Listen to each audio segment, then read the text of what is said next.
Welcome aboard. My name is Ken Earls. Today we'll be talking about the United States Submarine Veterans Charitable Foundation's Scholarship Fund. One of our scholarship recipients is attending Marshall University in West Virginia. And he was recently interviewed by Marshall University. And we have that interview, and it's just a wonderful interview. And so I'd like to introduce Josh Daubner.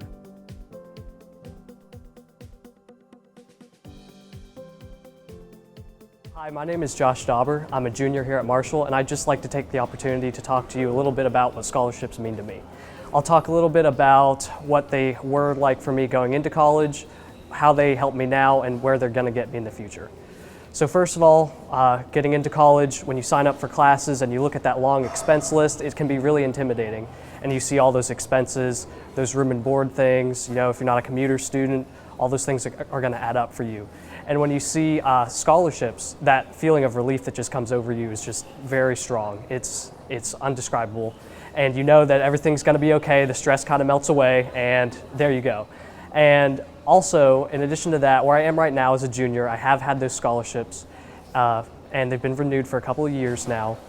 And to me, what it means is the ability to keep a promise, because with those scholarships, you have to maintain a certain GPA, you have to maintain standards, and for me, that's always the challenge. I'm trying to keep those grades up, I'm trying to stay strong in school, and keep those trusts that were deserved in me. And in the future, I believe that scholarships will give me the opportunity that I may not have had because my financial worries are assuaged, so I can use that opportunity to do other things. For example, I'm the Chief of Staff for Student Government, and if I didn't have scholarships, I wouldn't have the ability to do that. I'd probably be working a job. I did work at the Marshall Rec this summer, but I canceled that in favor of class because I did have those scholarships, so I can really focus on those things that matter to me and that matter to Marshall. And so in that instance, I can actually help more people than just myself. So scholarships don't just help me, but they help other people as well. Scholarships absolutely do remove the stress of the financial burdens right now. They also allow you to keep a financially responsible position right now.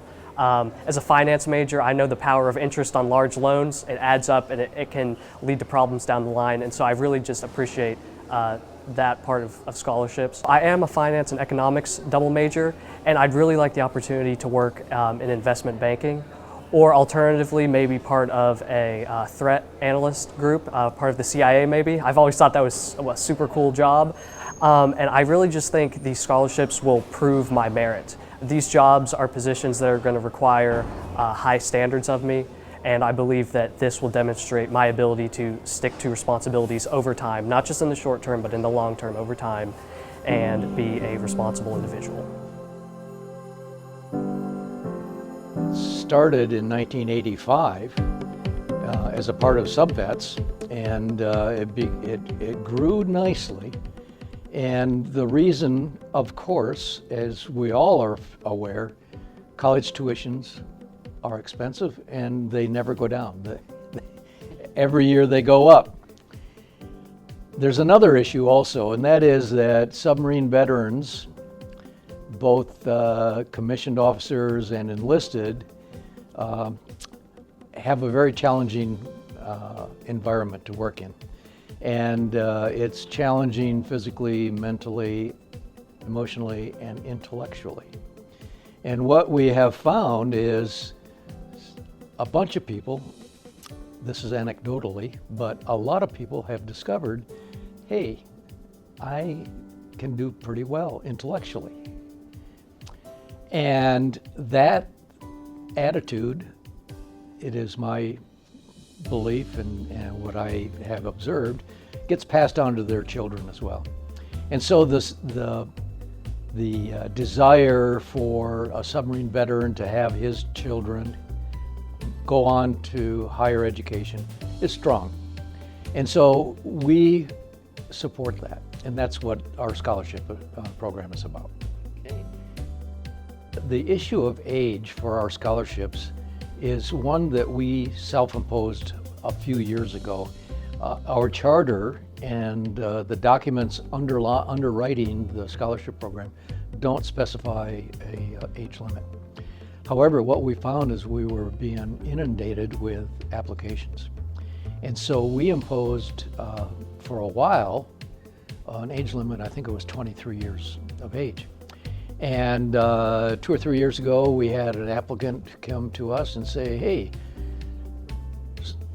gave out her story, and it made a lot of sense. She was 25 or 26, made an appeal. We looked at the historical documents and discovered there is no age limit. So we bumped it up to 30 years for now. In fact, if we find, and we still find a lot of applicants. We can't satisfy all of the applicants. There is no requirement for an age limit on graduate school, but we've had very few applicants for graduate school. I'm sure there are many who are going on to graduate school, and that's an open area for us to address in the future. We announce our annual awards every July, and very soon we'll be announcing this. We're talking for this video in July. And as a matter of fact, yesterday I just finished writing 65 checks, and they will be mailed to our scholarship fund manager, Dr. Alan Fickett, and he will then forward them on to the various universities. We don't send the checks to the students, we send them to the university and say, this is for this student. We identify them. And if the student drops out, please refund the money to us. That happens occasionally, not often, but sometimes. We have tried to increase our tuition amount while trying to make more awards. It's a constant battle. Our goal is to award as many scholarships as we can, but if we can, and it all gets back to funds available. As I mentioned before, we started the scholarship program in 1985. So from 1985 until 2000, the scholarship program was operated within the SubVets organization. And beginning in 2001, we started the Charitable Foundation. And as a result, the Charitable Foundation has been filing tax returns. The first one was in 2002. And we have documentation for scholarships that were awarded from 2002 up until this year. And it's a large number. We're approaching 1,000 scholarships, and we have exceeded $1 million in scholarships since 2002. So when we talk about funds, and considerable funds that are required, the interesting part of that is it all comes from donations. And it requires a lot of donations from a lot of people. There's no one party that we have discovered yet that can put up the kind of money we need on an annual basis.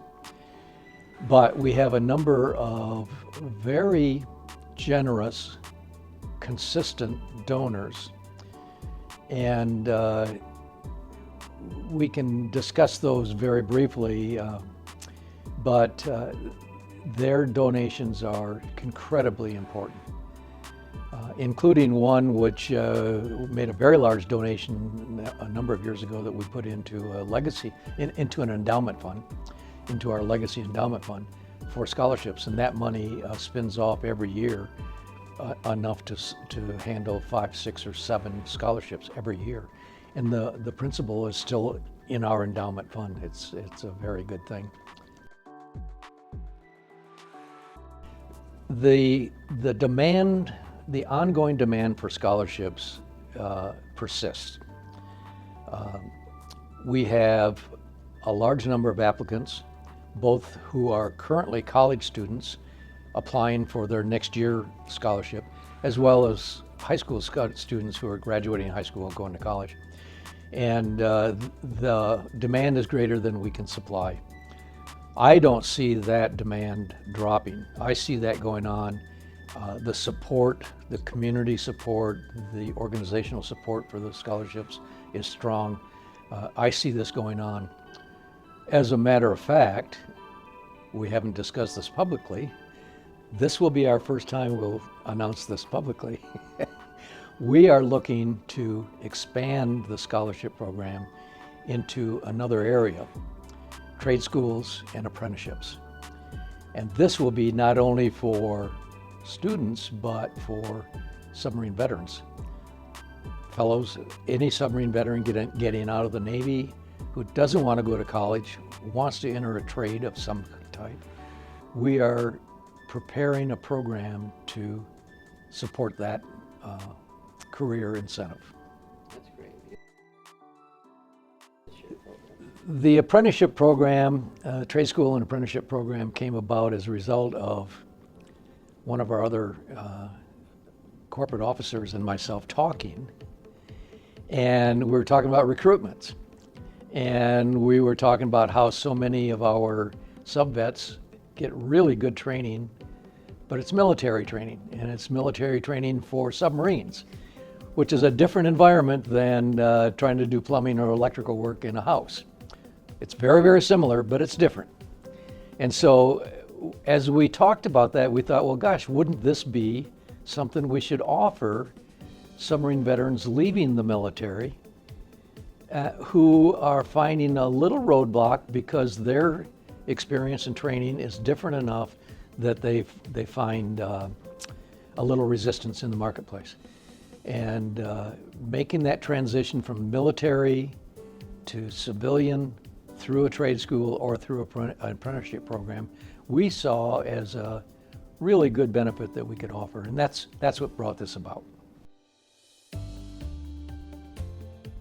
So as we were discussing some of our major donors for the scholarship program, I think it's important to mention some of them because they're significant. The Robert Fennell Foundation donated $139,000. We put it into an endowment fund, and that endowment fund kicks off 10 to 11% per year. So we're getting $13,000 or $14,000 a year out of that endowment, which funds numerous scholarships. Charles and Frank Hood have donated $50,000 to the scholarship fund. This is profits from the book they wrote, Poopy Suits and Cowboy Boots. We'll talk about that later. Those of us who have worn poopy suits understand it. A lot of us didn't wear cowboy boots. The sub-vets, Groton Base has donated $20,500 over the years to the scholarship fund. The Pearl Harbor Submarine Veterans Spouses has donated $16,600 over the past few years. The Bremerton Base has donated $15,000 to the scholarship fund. Northrop Grumman Corporation has donated nearly $12,000 to our charitable scholarship fund, and recently have been very generous. Plus there are many, many more who have donated consistently and with really nice amounts. To all of you, thank you very much.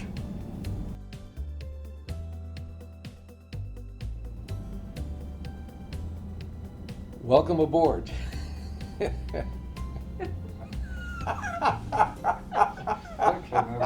We were doing fine. Oh. God, man. All right.